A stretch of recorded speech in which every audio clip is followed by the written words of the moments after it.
Buenas noches a todos, mis queridos amigos. Bienvenidos nuevamente al curso de Derecho Tributario. Es un verdadero honor, como siempre, estar aquí con ustedes y poder compartir algunas ideas de la clase del día de hoy. Como siempre, quisiera suplicarles que me confirmen cómo están escuchando y recibiendo la señal. Excelente, Rick. Buenas noches. Buenas noches. Buenas noches. Bienvenidos a todos. Buenas noches y espero que la clase que tengamos el día de hoy sea muy productiva, sobre todo porque el tema que nos corresponde tratar es básicamente uno de los temas más importantes y más sencillos del programa de estudio. De hecho, si ustedes se dedican o le dedican un poco de tiempo a leer y a estudiar el programa de estudio que nos ha proporcionado la universidad, que lo tengo compartido ahí en Classroom y que creo que es recomendable que lo verifiquen, el primer punto que nos colocan en el plan de estudio es este precisamente, sobre el derecho de tributario, que es su definición, su noción, su concepto inicial.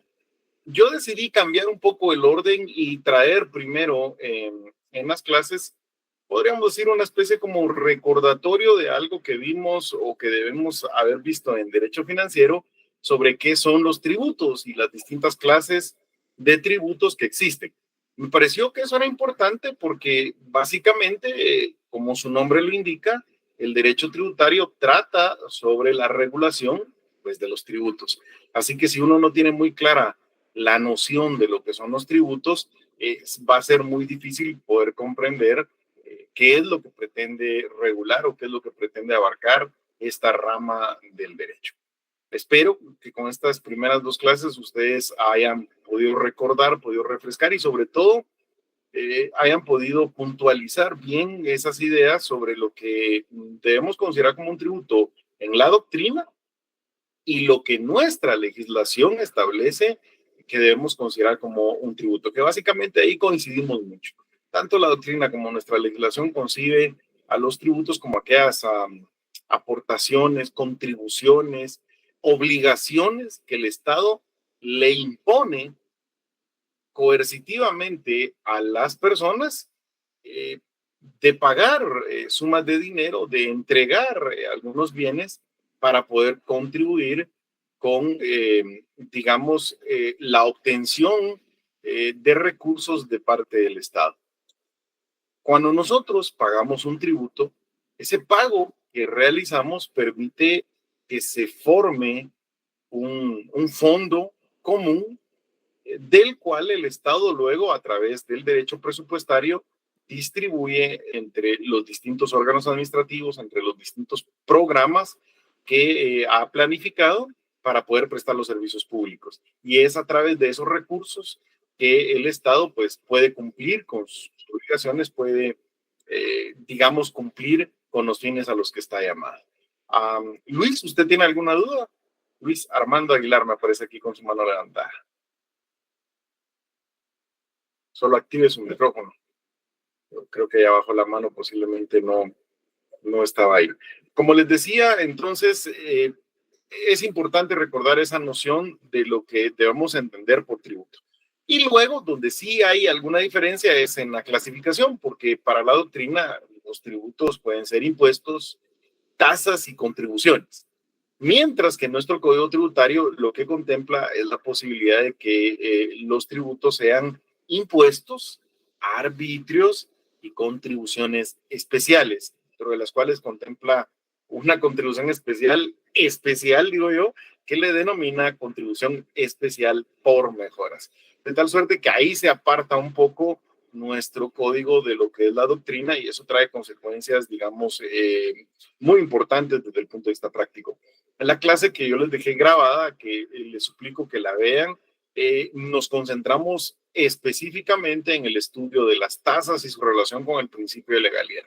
Sobre todo porque cuando veamos los principios que rigen al derecho tributario, vamos a ver que, digamos, uno de los principales principios o fundamentales es el principio de legalidad tributaria. Y este principio básicamente postula que no puede existir un tributo sin que previamente el Congreso de la República emita una ley, un decreto del Congreso de la República que establezca ese tributo y determine las bases para su recaudación. De tal forma que el Congreso es el único órgano, le corresponde con exclusividad a la creación de tributos. Esto implica que si cualquier órgano administrativo desea crear un tributo, la disposición administrativa, el acto administrativo que emita, pues adolece de una inconstitucionalidad por contravenir este principio de legalidad tributaria, que por cierto es un principio constitucional, y por ende, si es impugnado o atacado de inconstitucional a través de la inconstitucionalidad correspondiente, pues puede ser expulsado del ordenamiento jurídico por una resolución de la Corte de Constitucionalidad en la que se declare pues, que ese cobro que se ha establecido tiene las características de ser un tributo porque se trata de una aportación, contribución u obligación que el Estado le impone a las personas para obtener recursos para poder cumplir con sus fines. De tal suerte que este principio excluye la posibilidad de que los órganos administrativos creen tributos. No obstante ello, como en Guatemala las tasas no se consideran como tributos, la Corte ha sostenido que sí es legal, que no violenta ese principio de legalidad tributaria el hecho de que un órgano administrativo, sobre todo las municipalidades, establezcan tasas por la utilización de servicios públicos o por la utilización de bienes públicos.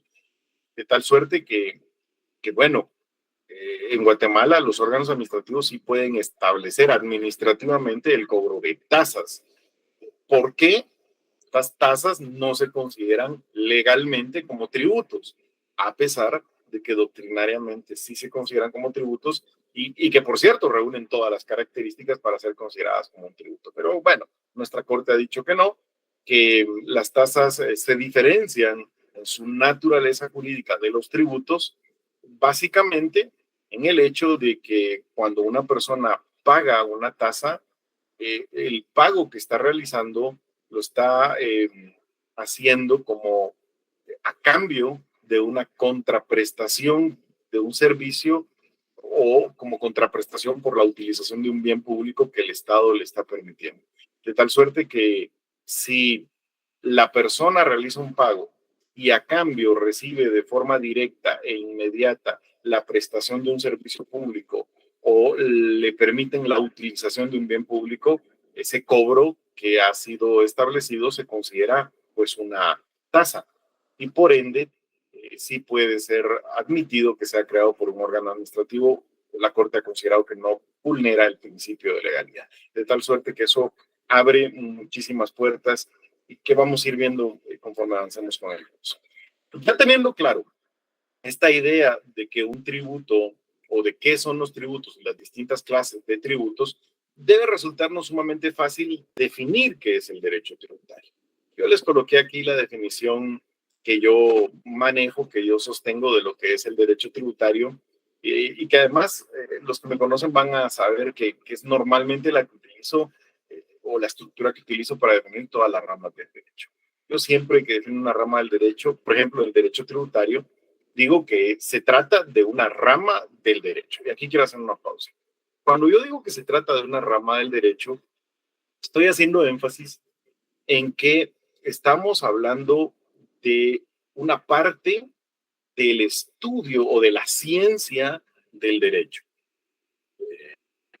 El derecho yo lo concibo fundamentalmente como una ciencia, como un estudio causal y sistemático de pues, un objeto determinado, que en este caso es la regulación de la conducta humana en sociedad.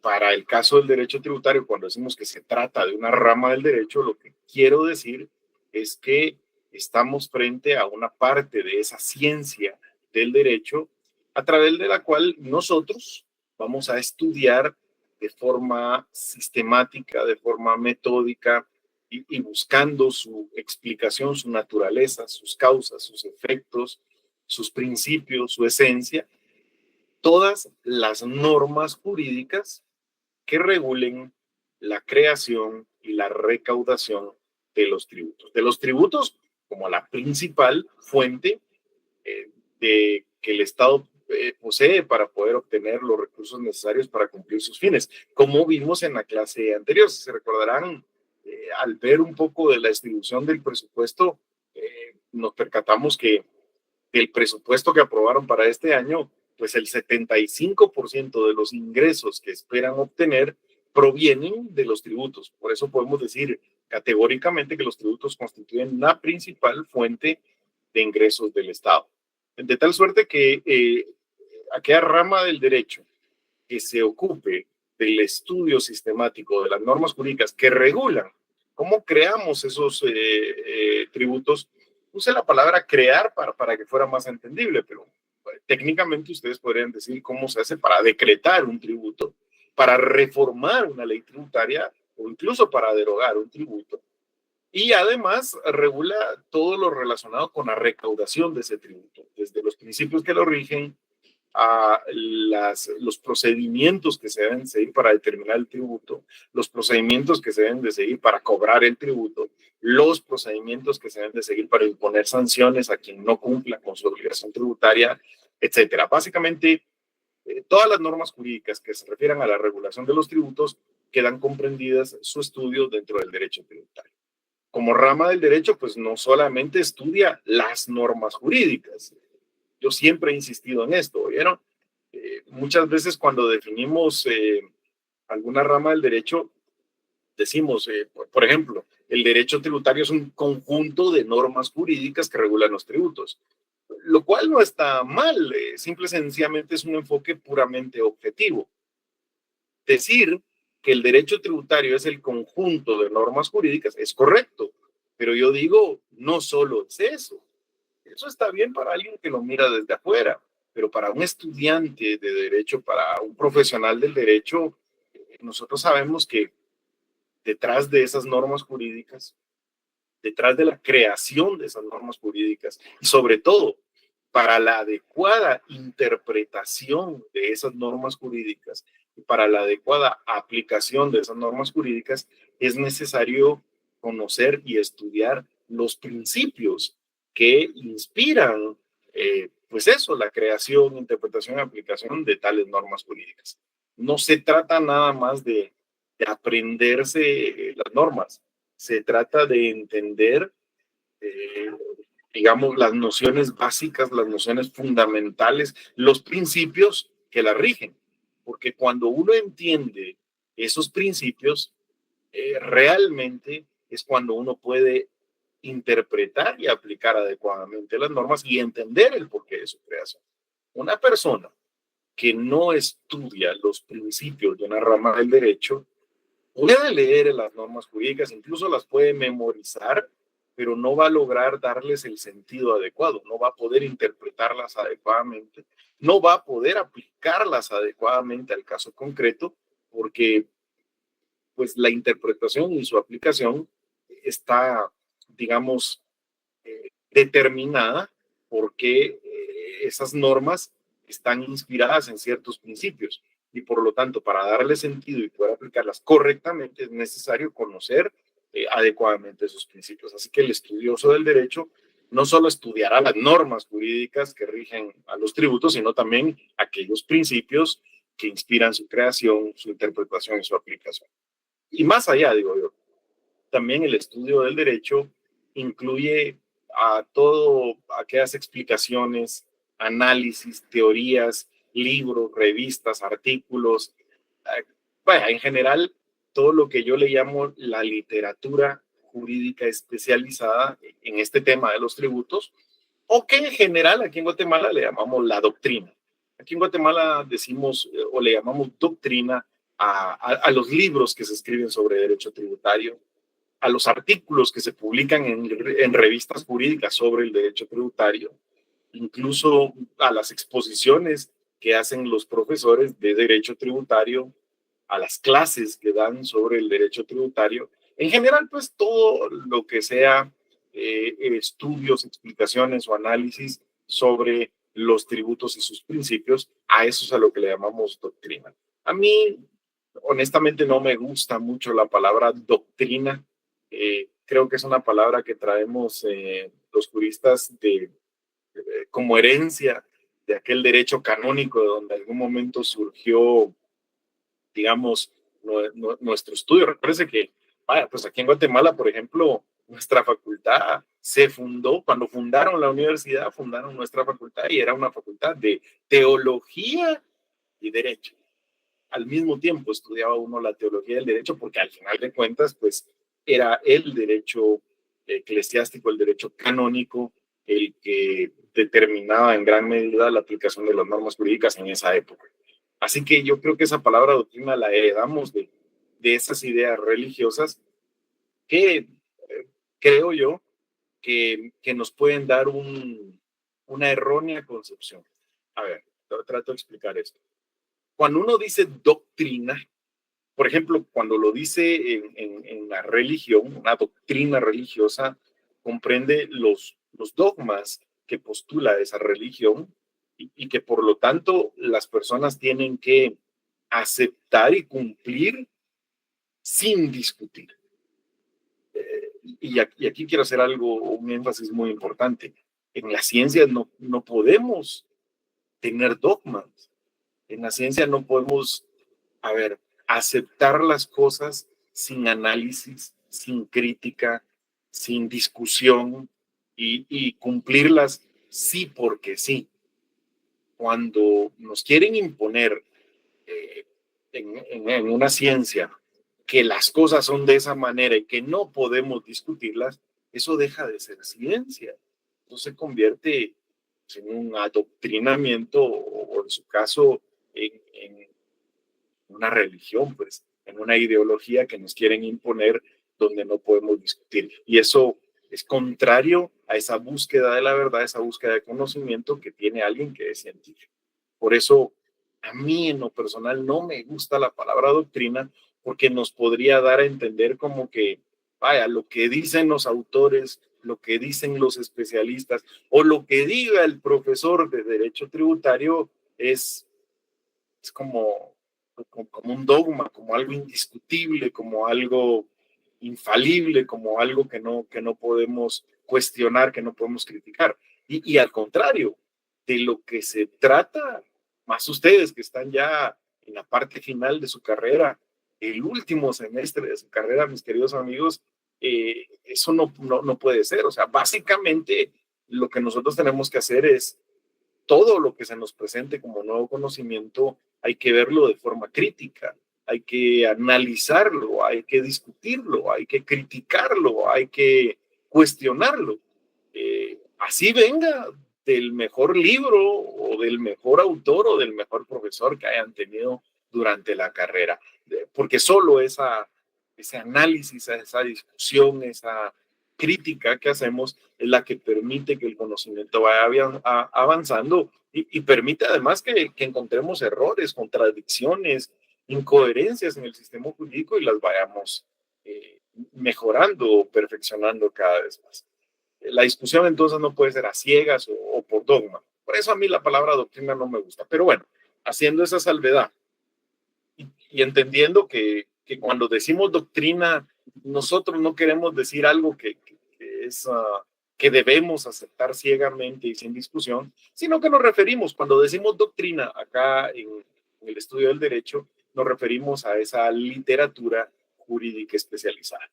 Y bueno, el que estudia derecho tributario tiene que estudiar esa literatura jurídica especializada. ¿Se recuerdan en la primera clase, la de presentación, la introducción?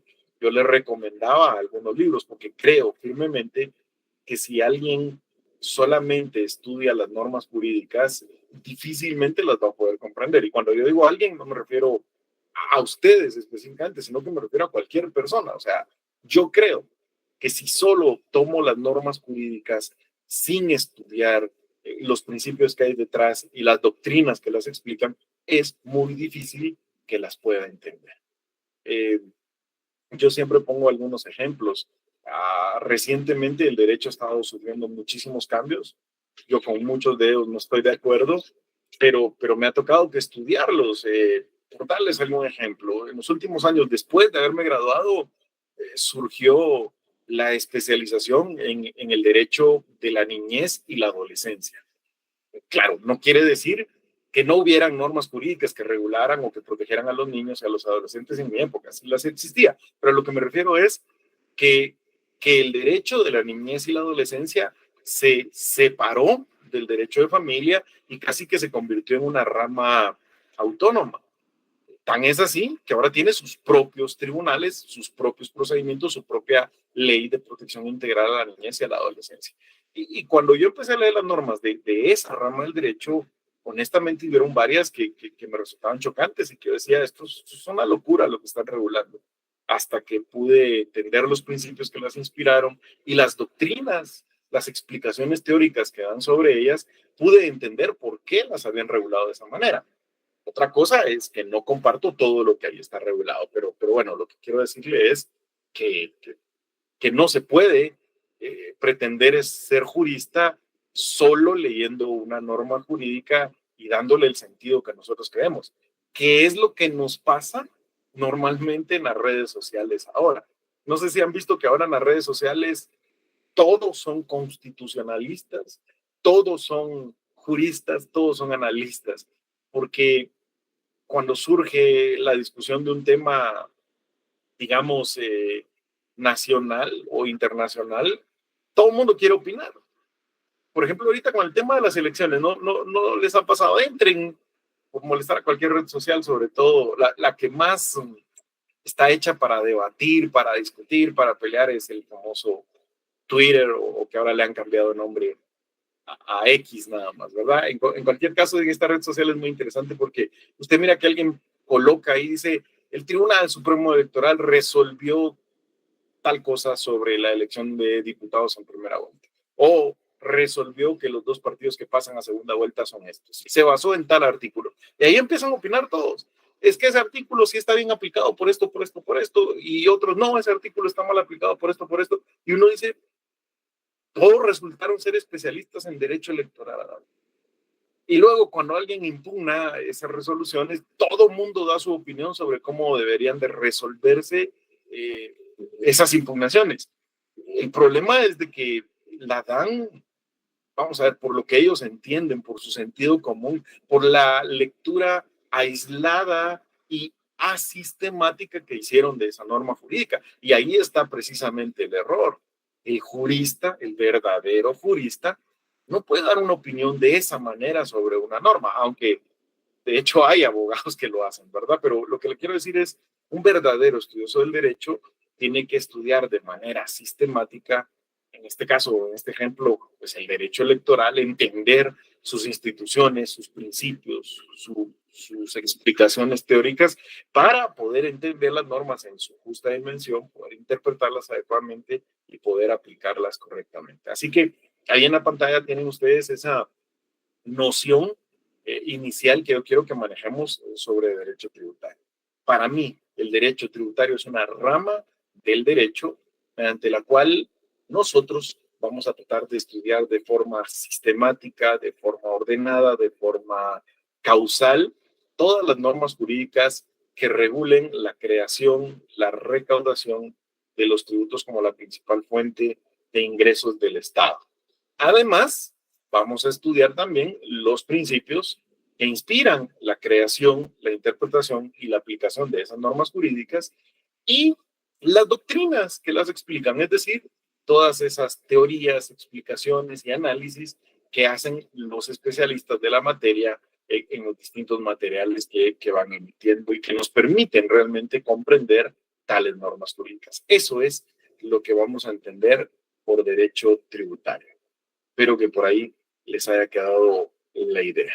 ¿De dónde viene o el derecho tributario? Bueno, primero enfoquemos qué es lo que regula. Yo aquí les hice este pequeño esquemita que creo que define muy bien, digamos, la idea que quiero transmitirles. ¿Se recordarán ustedes que cuando hablamos del derecho financiero, decíamos nosotros que el derecho financiero regula toda la actividad financiera del Estado? Por eso hasta arriba les coloqué toda la actividad financiera del Estado.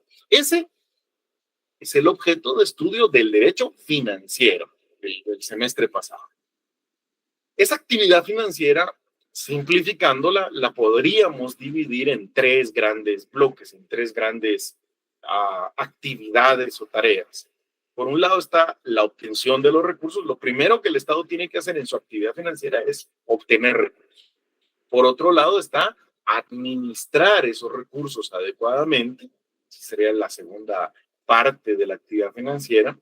Y por otro lado está todo lo que se refiere al gasto público, o sea, utilizar esos recursos para prestar servicios públicos. Por eso decíamos en el semestre pasado que la actividad financiera del Estado incluye la obtención de los recursos, la administración del patrimonio del Estado y la erogación de esos recursos. Enfoquémonos ahorita en la obtención de los recursos. La parte del derecho financiero que se encarga de regular o de estudiar específicamente cómo el Estado obtiene sus recursos, le llaman derecho fiscal. Vea la palabra, fiscal. Cuando decimos el derecho fiscal, nos referimos a la regulación de todas las formas que el Estado tiene para obtener recursos. Y cuando yo digo todas las formas, si bajamos un nivel más, aquí podemos entenderlo mejor. Y es que el Estado puede obtener sus recursos a través de los tributos, eso se llaman ingresos tributarios, o de otras fuentes de financiamiento, como por ejemplo donaciones, deuda pública que adquiere, las tasas que ya vimos que aquí no se consideran como tributos, u otras formas que el Estado cree, por ejemplo, el cobro de arrendamientos, la venta de bienes, tantas otras formas que el Estado pudiera tener para generar o para obtener recursos. Todo lo que se refiere a ingresos no tributarios no le corresponde al derecho tributario. Porque a la rama del derecho que vamos a estudiar juntos en este semestre, única y exclusivamente le corresponde todas las normas jurídicas que regulan a los tributos. No nos vamos a ocupar de, bueno, cómo el Estado adquiere deuda pública, de cómo el Estado, por ejemplo, obtiene recursos a través de las tasas, de cómo el Estado obtiene recursos a través de la renta de bienes, de cómo el Estado obtiene recursos a través del cobro de los servicios públicos por los que presta. No, aquí nos vamos a dedicar al estudio única y exclusivamente de los ingresos que el Estado obtiene a través de los tributos, por eso se llama derecho tributario. No sé si lo ven en este esquema. El derecho tributario se encarga solamente de la regulación de la obtención de recursos del Estado con los tributos, todo lo que se refiere a tributos. El derecho fiscal es más amplio. El derecho fiscal se refiere a todas las formas en las que el Estado puede obtener recursos, ya sea a través de tributos o de otras fuentes de financiamiento o de obtención de recursos. Y el derecho financiero es todavía más amplio. El derecho financiero se encarga de toda la actividad del Estado, de toda la actividad financiera del Estado, no solo de la obtención de recursos, sino además de la administración de su patrimonio y de la erogación o del gasto público. Es más amplio. O quizás en este otro esquema que hicimos por acá les quede un poco más claro. Yo lo veo así, de lo general a lo específico. La rama más general le llamamos derecho financiero y comprende el estudio de las normas jurídicas, de la regulación de toda la actividad financiera del Estado, tanto la obtención de recursos, la administración y el gasto público. Una rama intermedia se llama derecho fiscal y en este caso comprende solamente una parte de la actividad financiera, solo aquella parte de la actividad financiera que se refiere a la obtención de recursos, pero eso sí, de la obtención de recursos de cualquier forma. A eso le llaman derecho fiscal. Y todavía hay una rama más específica, que es la que nosotros vamos a estudiar en este semestre, a la que le llamamos derecho tributario. Y este comprende específicamente la regulación de cómo el Estado obtiene recursos, pero a través de una forma en específico, que es a través de los tributos. Bueno, no cualquier forma, es la principal forma de obtención de recursos del Estado. Y es además una forma tan coercitiva, no sé cómo decirles, es una de las expresiones más grandes del poder público. A ver, me voy a detener un poco en esta idea. Quiero ver cómo se las puedo trasladar. Yo creo que de todo el poder público que el Estado tiene, hablando en lo jurídico, las dos ramas del derecho donde se ve más claro, más evidente ese poder del Estado, sin lugar a dudas para mí, son en el derecho penal y en el derecho tributario.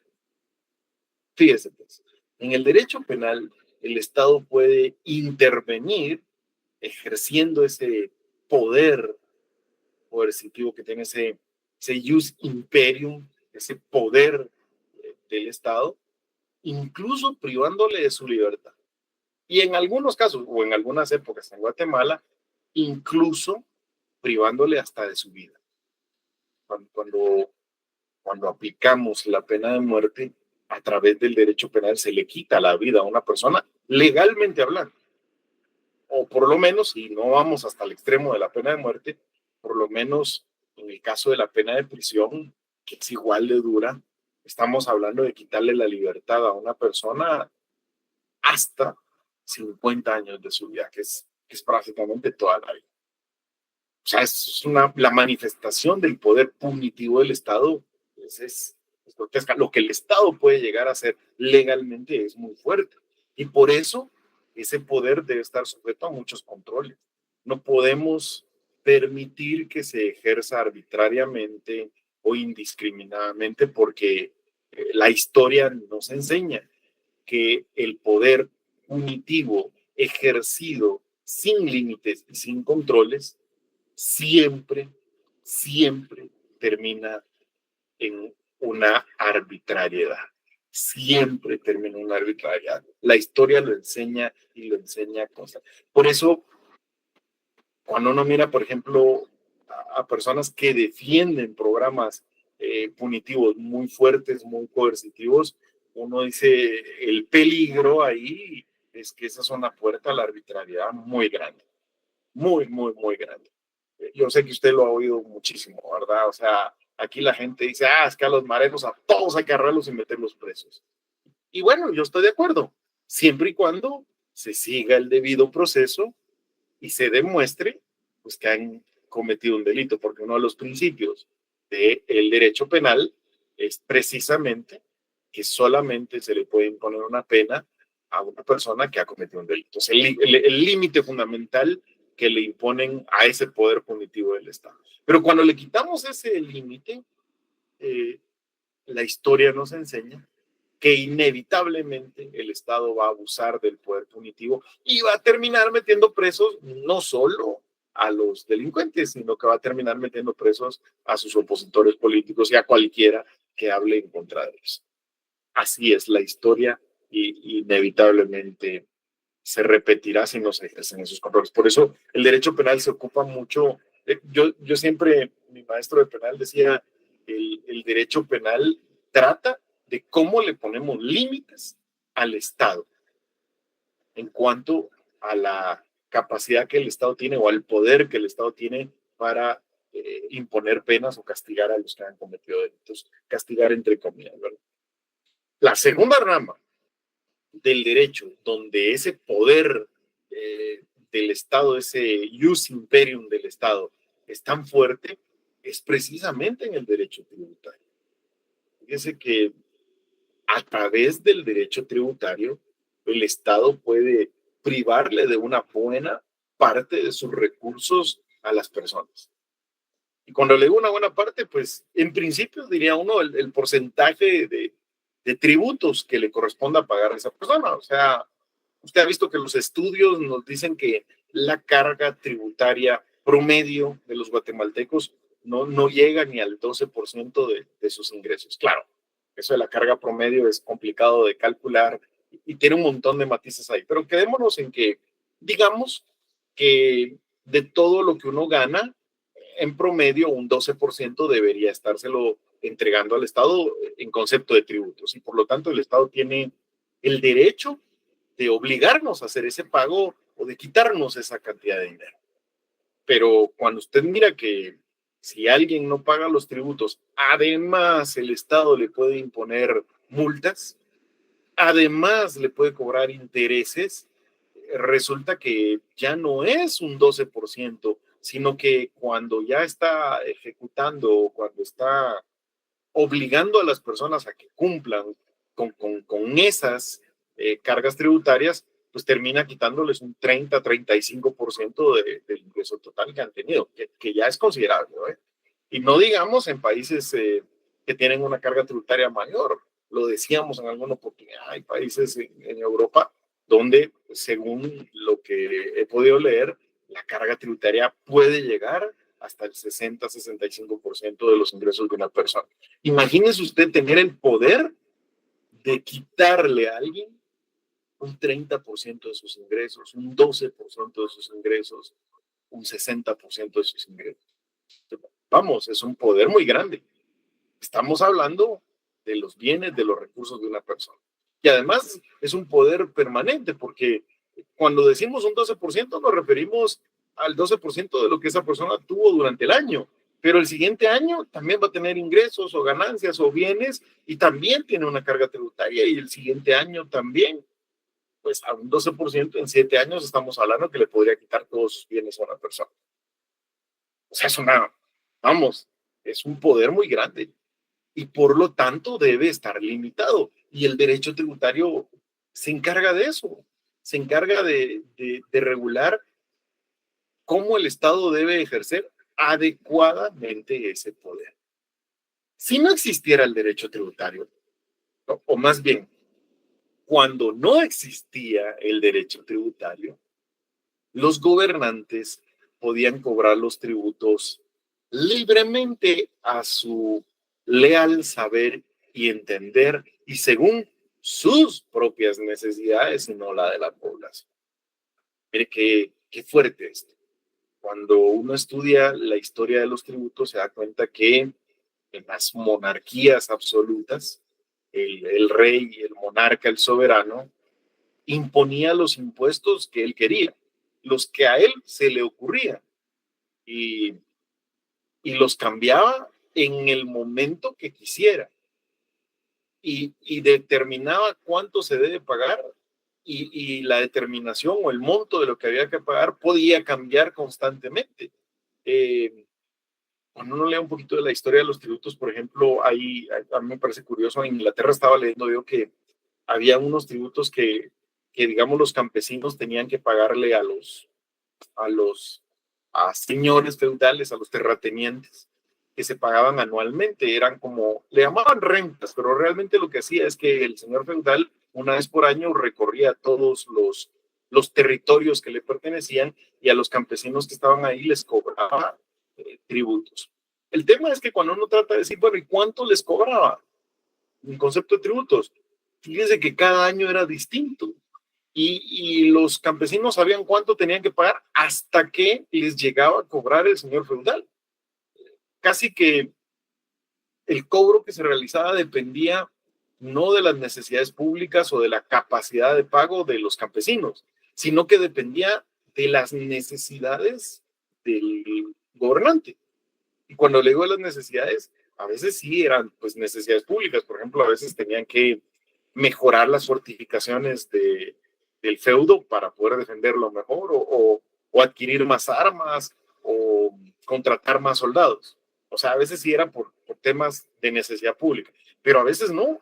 A veces el señor feudal aumentaba los tributos simple y sencillamente porque ese año uno de sus hijos se casaba y él necesitaba más recursos para poder celebrar esa boda.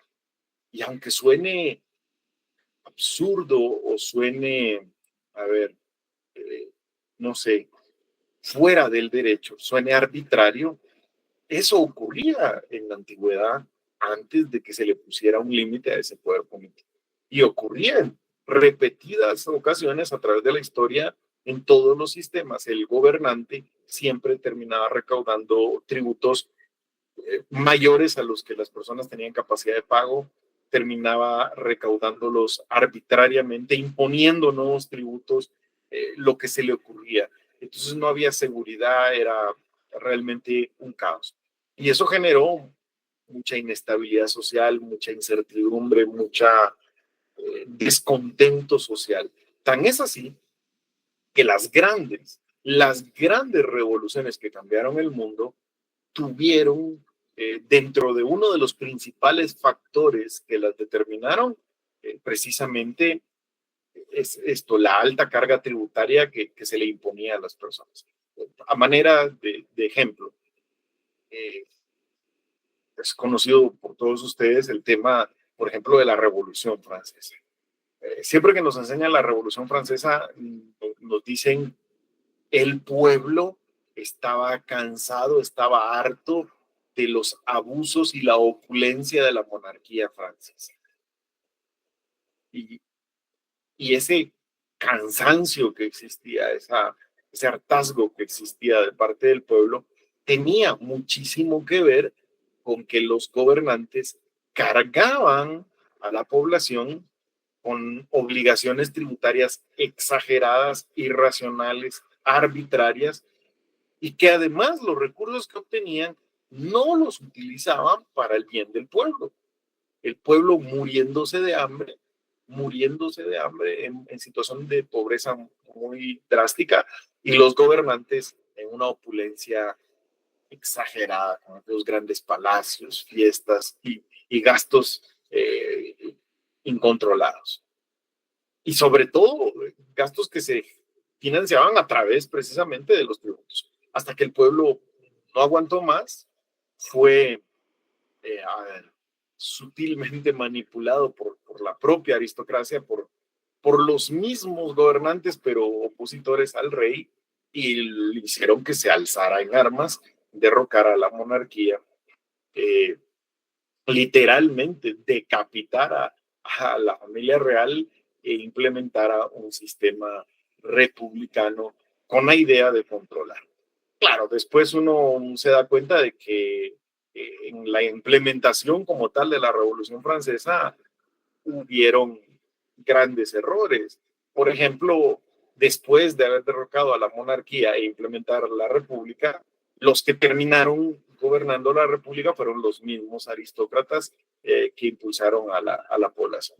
Y no la población, que es la que se había alzado. Pero bueno, esos son otros 10 centavos. Lo que le quería resaltar o destacar es que la historia nos enseña que uno de los factores muy determinantes en el tema de la Revolución Francesa fue precisamente la alta carga tributaria, la arbitrariedad en el ejercicio del poder tributario y sobre todo la utilización indebida de esos tributos que recaudaban. Lo mismo pasa, por ejemplo, con la Revolución de Estados Unidos, con la independencia de Estados Unidos, como le llaman.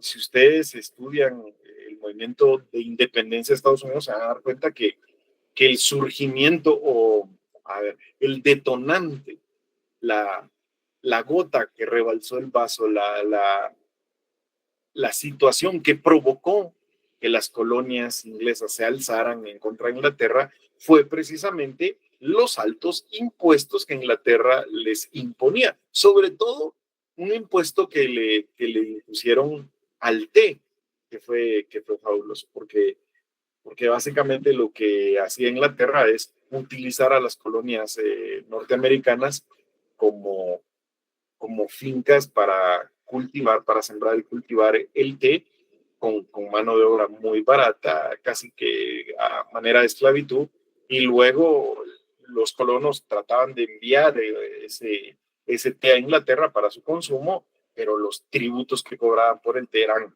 tan altos, tan exagerados, que prácticamente eran confiscatorios. O sea, para poder pagar el tributo tenía que entregar todo el té que usted estaba utilizando. Y fue eso, el incremento de tributos en materia del té y de otros productos, lo que generó los primeros movimientos que desembocaron en la independencia de los Estados Unidos.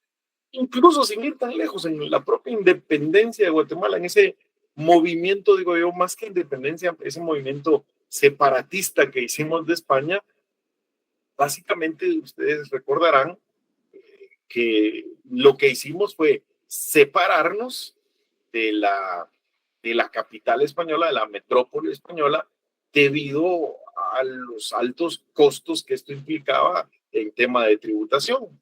Y los criollos, es decir, los descendientes de españoles, pero ya nacidos aquí en Guatemala, deseaban gobernar la colonia sin tener que tributar a España. Claro, entiendo que son también otros factores, pero lo que quiero destacarles es que uno de los factores más importantes en todos estos grandes movimientos históricos siempre ha sido el abuso de poder y la arbitrariedad en el ejercicio del poder tributario. Por eso hay un momento en el que se determina que esto de los tributos es un poder tan fuerte, tan grande de parte del Estado, que debe estar sujeto a ciertos límites, a ciertos controles.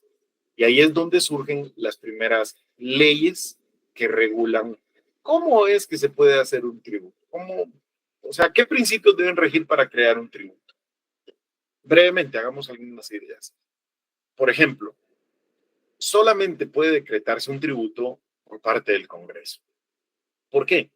Porque eso evita que los gobernantes, digamos los reyes o los presidentes o los alcaldes o en general cualquiera de los gobernantes, creen tributos arbitrariamente y los cambien de un día para otro solo porque sí. En el Congreso están los representantes del pueblo, de tal suerte que ahí hay un grupo más o menos numeroso de personas que representan a la población y que para la creación de un tributo primero deben discutir sobre la necesidad del mismo, sobre la oportunidad de crearlo, la importancia del mismo, y solo cuando están convencidos de que es necesario y es importante crearlo, pues decretan o aprueban la ley. Por otro lado, no solo se trata de crearlo porque sí, cuando se cree, otro límite que es muy importante es que no le podemos cobrar a las personas más de lo que las personas pueden pagar. Que yo creo que esto tiene mucha lógica, mis amigos, pero es que cuando uno estudia la historia se va a dar cuenta de que en el ejercicio del poder tributario, los gobernantes no siempre han sido lógicos, sino que hay ocasiones en que los tributos que cobran son realmente fuera de la capacidad de pago de las personas y terminan generando una obligación que la persona no puede cumplir. O bien que para cumplirla tendría que entregar todos sus bienes, con lo cual el tributo sería confiscatorio, porque para poder pagar el tributo tengo que entregar mis bienes, eso es confiscatorio y es, por lo tanto debemos limitarlo, no debemos de prohibirlo. O bien, mire qué peligroso es esto, si la persona no puede pagar el tributo, esa obligación que tiene de pagarlo se puede convertir en prisión. Aquello que nos enseñaron de que por deuda no hay prisión, yo siempre digo, depende de qué deuda, porque por una deuda tributaria sí podría haber prisión. Claro, aquí lo disfrazan de otra manera, dicen es que no lo mandamos a prisión por la deuda tributaria, por no pagar el tributo, sino que se le mandó a prisión por la acción de no querer cumplir con su obligación tributaria por la intención que él tiene de no cumplir con sus obligaciones. Digo yo, lo quieren adornar de otra manera, pero lo cierto es que si usted no paga tributos, podría terminar en prisión. Eso es como cuando me dicen, por deuda no hay prisión. Depende, les digo yo, porque si la deuda es por una pensión alimenticia, sí podría terminar en prisión la persona. Y claro, usted puede darle otro enfoque y decir, no, es que no es la deuda lo que se castiga ahí, sino que es la negación de asistencia económica. Póngale los nombres que quiera. Aquí es una deuda que lo puede llevar a prisión. Yo digo, hay dos deudas que lo pueden llevar a prisión a uno. Una es la de alimentos y la otra es la tributaria. Veamos un par de preguntas. Levi Samuel, usted me dice. Solo active. Licenciado, buenas noches. Buenas noches, qué gusto. Una duda, fíjese que entonces eso sería, por ejemplo, por el YUSI, por ejemplo, podría ser podría ir uno a la cárcel. Y por una multa, por ejemplo, licenciado, por eso si no. Vamos a ver. Por no pagar un tributo, sí podría ir a prisión. Por no pagar una multa, yo diría, depende qué multa. Le explico por qué depende. Una de tránsito, por ejemplo. No, por esa no podría ir a prisión. Bueno. No, por esa no. Pero por una multa tributaria, sí podría llegar a prisión. Porque las multas tributarias se imponen como sanciones administrativas por no haber pagado un tributo o haberlo pagado incorrectamente. Por lo tanto, una multa tributaria de pronto sí nos pudiera llevar a prisión. Pero básicamente, por deudas puramente administrativas como infracciones de tránsito, no podrían llevarle a prisión. Claro. Gracias, licenciado.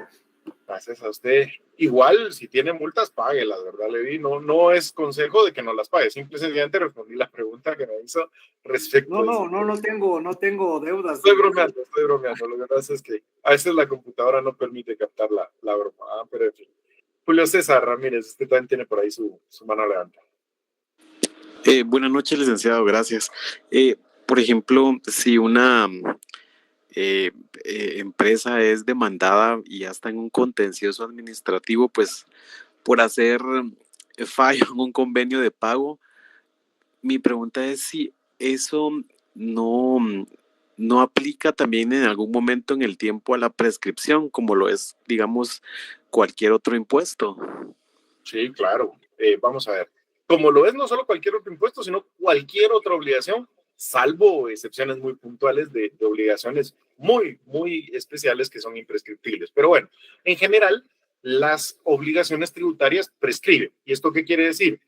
Se extinguen si el Estado no las cobra en determinado tiempo. Es decir, cuando se da el hecho generador, surge la obligación tributaria y por lo tanto el contribuyente está obligado a pagarle el tributo al Estado. Surge ahí la obligación tributaria. Ahora bien, si el contribuyente no le paga voluntariamente, el Estado tiene el derecho de demandarle y cobrársela coercitivamente ante los tribunales. Pero si el Estado no le demanda, no exige el pago, no realiza el procedimiento de cobro y pasa el tiempo necesario, en términos generales pasan más de 4 años, pues esa deuda se extingue por prescripción, esto quiere decir por el transcurso del tiempo. Solo que aquí hay un montón de cosas que tenemos que estudiar. La prescripción es una forma de extinción de las obligaciones tributarias, pero está sujeta a ciertas reglas. Por ejemplo, si el Estado inició el procedimiento administrativo de cobro, el hecho de haber iniciado el procedimiento interrumpe la prescripción. Porque la idea es que la prescripción se da la extinción de la obligación por no ejercerla en el tiempo establecido. Pero aquí el Estado sí inició el procedimiento administrativo y por lo tanto puede haber interrumpido la prescripción. Un convenio de pago puede haber interrumpido la prescripción.